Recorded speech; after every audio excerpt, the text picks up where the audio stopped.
What's going on, everyone? It's your boy Savvy, and welcome back to the Savvy Show. And in today's episode, we have another special one on our hands, guys. This is going to be an SCP Explain video about the classes for SCPs, yo. This is SCP Euclid versus Keter, classes explained. So this is perfect, because there's some cases where literally some SCPs could be considered a Keter or Euclid. That's usually like in black and white. They don't really talk about the gray, where it could be either or.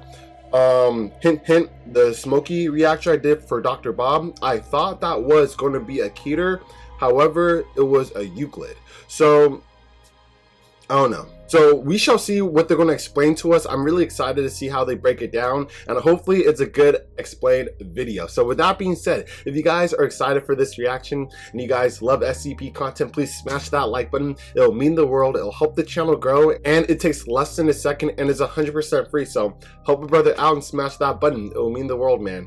Appreciate it. And also hit that subscribe button if you're not already part of the family. I make content like this daily, so you'll always get your dose of the SCP heat. I'm telling you guys, if you like SCP content, you like my reaction style, you're home, and you gotta hit that button to have some more fun with us. So with that being said, I don't want to waste any more time. Let's get this show started. Alrighty, SCP Euclid versus Keter, classes explained. Let's go. Congratulations. You just started your new job at the SCP Foundation as a junior researcher. That will work for you. We'll help you survive long enough to retire and collect your Foundation pension. But you've got a lot to learn before you can even think about that. You're here to find out more. If you even last that long for a pension, are you? I want to know the death rates for employees of the SCP Foundation. That would be something cool that they should make a video about. I definitely want to see that, yo. Pension? Y'all probably won't even make it to your 10-year. Come on now. Or about some of the most mysterious entities known to man. And the Foundation depends on you to do your job right, or the world might not see tomorrow. But hey, no pressure. You're gonna hear a lot of new terminology on the job. Big scary words like Apollyon and thaumatology. And, of course, Euclid and Keter, the two most common containment classifications. Today we're going to answer a question that's been on a lot of people's minds. What do these classifications actually mean? And what's the difference between them? First, it must be noted that these classes don't have much to do with danger as you may think. Yep. Instead, object classes are all about how difficult an anomaly is to contain. And we're going to take you on a crash course of each of them, and provide some examples so you can broaden your idea of what exactly Euclid, Keter, and all the other classes of anomalies can be. Awesome. Of course, while Euclid and Keter are perhaps the best known object classes, they aren't the only ones. Just below them in terms of severity is the Safe class. It may be every guard in D-class's dream to get assigned to safe SCPs. This classification doesn't mean the anomaly in question is harmless. It does mean that they are easy to contain, though, often requiring very few resources or certain specific activation mechanisms. That was something difficult for me to just remember going into SCPs in the beginning stages of my, SCP journey, that it's about containment, not danger level or threat level. So I'm glad that we got that cleared up for future reactions. For example, SCP-507, the Unwilling Dimension Hopper. The Unwilling Dimension Hopper is fully cooperative with Foundation containment. We still need to react to you. Earning him the Safe class. SCP-662, the Butler's Handbell, while capable of extreme violence, doesn't activate unless someone rings it, making it safe. That was a cool SCP. And of course, SCP-999, the Tickle Monster, earned its safe rating by essentially wanting to keep Foundation staff pleased at every turn, MVP, requiring virtually nothing in the way of containment. Euclid comes next. This class actually has the widest scope of any object class under Foundation control. Ooh. The grand majority of objects fall under this banner. Didn't know that. Unlike Safe class anomalies, Euclid anomalies require greater resources to keep contained. The Euclid classification can also mean that containment isn't always reliable, and is often given due to either a lack of knowledge about the anomaly, or there being some degree of inherent unpredictability. Okay. Unpredictable is really the key word when it comes to Euclid SCPs. Anomalies that are either autonomous, meaning they can move on their own, sentient, meaning that they're capable of thought, or sapient, meaning they are partially intelligent, almost always automatically fall into the Euclid class. This is because anything that moves or thinks on its own is capable of surprising and unpredictable behavior. notwithstanding certain exceptions like the aforementioned tickle monster. This brings us to Keter. In the simplest terms, you could describe Keter class anomalies as Euclid, but worse. Again, this has nothing to do with how violent or dangerous the anomaly is, merely how difficult it is to contain. Keter class anomalies often require extensive resources to fully contain. Okay. Containment methods are also often extra thorough and complex, though when it comes to a Keter class anomaly, there's no guarantee the methods will be 100% effective. There are a number of reasons an SCP can slip into Keter territory, including but not limited to extreme aggression and its frequent escape attempts, existing in large numbers over a wide area, and having anomalous abilities that make them particularly difficult to contain. That's interesting. So I'm glad that they used the indestructible creature as an example of it being obviously Keter. I'm interested to find out, say that the indestructible creature had no motivation to escape, because they talk about how he escaped multiple times and it was like casualties along the way. Say he doesn't escape and he's happy in his confinement and he doesn't try to like let loose. Would that be a Euclid then? From what they're explaining, that should in turn turn into a Euclid. So it's interesting to see if there's ever a scenario where it was SCP was a Keter class and then they digress to a Euclid, because I guess they're not trying to escape, so it's not a higher not threat, a higher containment level because it's easily being contained. I'm assuming it's the reason it's Keter, because not its strength, it's so easy to let loose and it's hard to contain. So if it has no will to like leave, wouldn't it be Euclid then with that logic? I think it would be, but we shall see. We only will know with time. Like teleportation, or the ability to walk through walls. To better explain this, Foundation researchers have devised a simple method known as the locked box test. If you were to leave an item inside a locked box and stop supervising it, and it's still there when you get back, then the item is probably safe. If you leave an item inside a locked box without supervision and you're not sure what exactly will happen, then it's probably Euclid. Okay. If you leave an item inside a locked box without supervision and it easily breaks free, then you likely have a Keter object on your hands. So with that logic, it would still be Euclid. Say the indestructible creature doesn't want to escape and he's just laying dormant. The Foundation will probably not know what it's going to do, so digress to Euclid, and it wouldn't be Keter anymore. So it should be possible on paper, but who knows? Or rather, did, before it broke out and ran off. Before we go any further, it's worth briefly mentioning that there are two other primary object classes that cover most SCPs that aren't under the Safe, Euclid, and Keter banners. These are thaumiel and neutralized. Thaumiel anomalies are SCPs that are used to contain other SCPs, such as SCP-3000, the legendary amnestic-producing Anatashisha. Neutralized anomalies are objects that either have lost their anomalous qualities or been straight-up destroyed.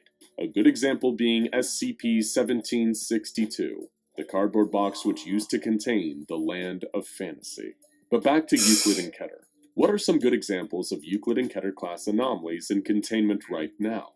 Let's take a look at some of the Foundation's most iconic Euclid classes first. Kicking things off, we have SCP-096, this dude, also known as the Shy Guy. Goofy Boy. We all know and fear this self-conscious, serial-killing monster that murders anything that sees its face. I don't. As you already know, when someone sees the face of the Shy Guy, nothing can stand in its way. Who would even look at that? Destroy them.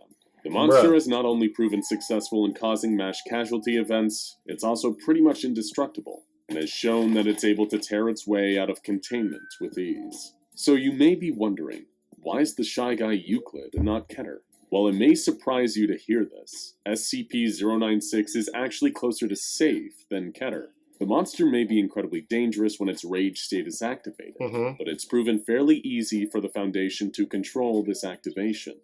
The only times that 096 has breached containment is when photographs of its face have been found out in the real world. But as long as the Foundation can prevent people from seeing its face, it poses no real risk of containment breach. The very fact that the Foundation can't know for sure how many photos of it are out there adds an element of unpredictability to its containment, and that is why, despite being incredibly scary and dangerous, 096 is firmly Euclid.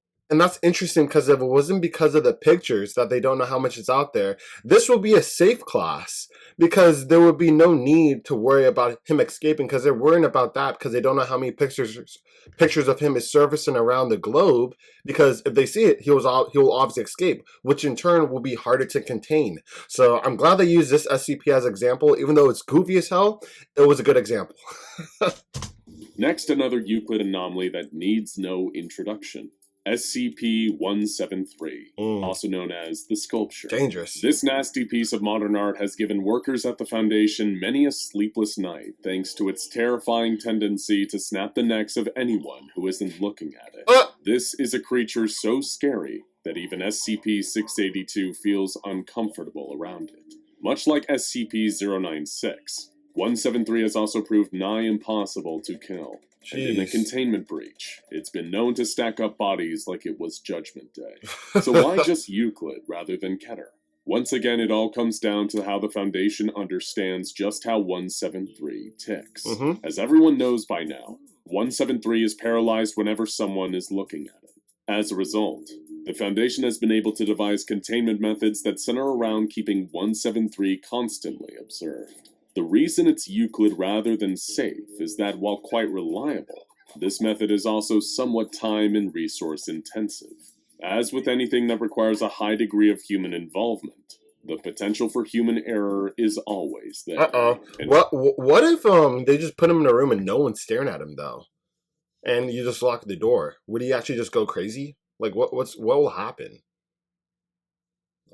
It'll be interesting to actually find that out. Finally, in our rundown of famous Euclid class objects, we have SCP-3008, more broadly known as the Infinite IKEA. This sinister retail giant is a pocket dimension hiding within an IKEA superstore, leading to what seems to be an infinite furniture warehouse filled with scary, faceless creatures known as the Staff. Hundreds or perhaps even thousands of people have become trapped in SCP-3008, and it may even connect to other dimensions. This is one place where you really don't want to get stuck while shopping for a new piece of furniture. But it's still Euclid. Why? Well, because, to the best of our knowledge, there's only one gateway into 3008's pocket dimension inside our reality, and the Foundation has that specific site on lockdown. While there are still things we don't know about SCP-3008, the Foundation has been able to secure and contain the entrance. It's Euclid rather than safe because this entrance still needs to be patrolled regularly to ward off any staff attempting to escape and prevent further victims from entering, which is a low-risk but resource-heavy job. Next up is Keter class. Let's go! First, we have the terrifying SCP-682, also known as the hard-to-destroy reptile. Anyone who's seen our videos on this nasty creature knows that it really lives up to that name. 682 may not be the most dangerous SCP, especially with cosmic monsters like the Scarlet King and the Devourer of Worlds out there, but it's one of the most hardy, thanks to its incredible adaptive abilities. Because of the way 682 adapts to pretty much any threat, it's virtually impossible to attack it the same way. This is crazy. However, if being violent and indestructible was all it took to become a Keter class anomaly, the Shy Guy would be right there with it. There are two key factors that push 682 into Keter territory. Its incredibly high intelligence and the fact that it reacts unpredictably to all external stimuli. Because of its intelligence, 682 is able to actively scheme to escape containment, something it does with such regularity that the Foundation is constantly trying to terminate it. This is so awesome. They're literally using the example that I used earlier in the beginning of this video of this SCP. And it's showing us that yes, it's because he's smart enough, he wants to escape. If he had no passion of escaping, he wouldn't be a Keter. It wouldn't make sense. And because of its adaptive abilities, its behavior in response to containment is often nigh impossible to predict. As a result of all of this, 682 is a complete nightmare to keep locked up, making it Keter. Next, a Keter class anomaly that's not quite as well known, and not nearly as ferocious. SCP-3663, also known as the Tunnel Monster or the Cardboard Box Monster. How reacted to him? This entity is as scary as it is incredibly sad. He was once a normal little boy, playing in an abandoned industrial area with his friends. He had built himself a crude monster costume out of cardboard boxes, but through anomalous means, this costume bonded with the little boy. What? turning his organs into cardboard and twine. Now it manifests in pipes and tunnels across the country, approaching nearby humans and causing paranoia and fear. Bro. He'll then grab his victims and transport them elsewhere, leaving them unconscious and afraid, but otherwise unharmed. What the heck? Clearly, we're not looking at an anomaly even close to being as dangerous and deadly to SCP-682, but it's still very much Keter. That's Why? sad. Because the teleporting ability inherent to SCP-3663 makes it incredibly difficult to consistently contain, along with its inherent distrust of Foundation personnel. The Foundation have yet to devise a truly effective containment method for 3663 and its teleporting antics, so Keter class is where it remains, despite it being mostly benign. Yep. And finally, SCP-1000, aka Bigfoot. This is one of the few anomalies that genuinely holds the moral high ground over the Foundation, on account of them formerly being an incredibly advanced species almost wiped out by humanity in the past. Now so the sad. Foundation is feeding everyone the lie that even looking at one of these creatures can result in death, even though it can't. The reality is that the Foundation hopes to keep SCP-1000 suppressed, fearing that if they ever regained their former glory, they would surely oppress humanity just as humanity had oppressed them. It's messed up that they oppressed them and they de-evolved them too. It's like they're so smart and they literally took that away from it's really sad. But what can you do?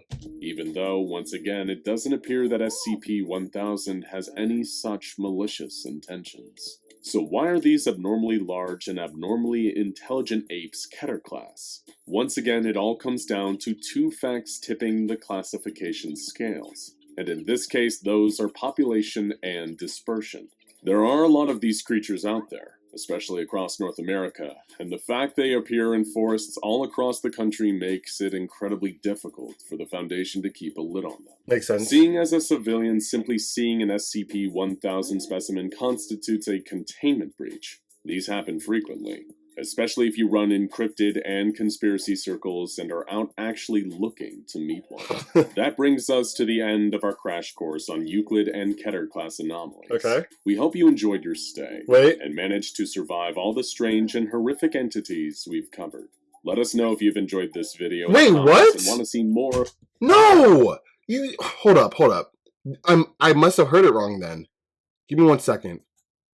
Words like Apollyon. But hey, no pressure. You're gonna hear a lot of new terminology on the job. Big scary words like Apollyon and thaumatology.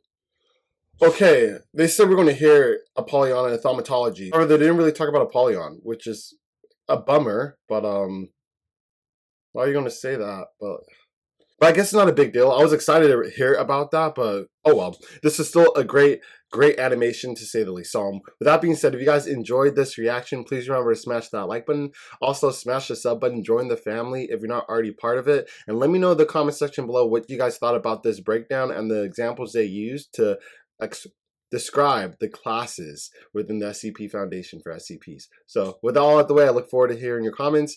And unfortunately, that concludes today's episode. However, I'll catch you guys on the next one.